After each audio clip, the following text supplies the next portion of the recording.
Today we're going to talk about 60s era fashion and how to dress retro using the notes from that era. Like a lot of other decades, there are a lot of different looks throughout the 60s. The early 60s was heavily influenced by 50s fashion.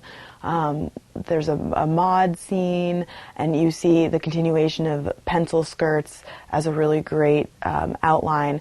And then as you get towards the late 60s, with the sexual revolution and the Vietnam War and the emergence of the hippie movement, the fashions really start to change, and they become much more earthy and bohemian. And so we're going to try and touch on both of those basic movements when we talk about accessories and hair and clothing.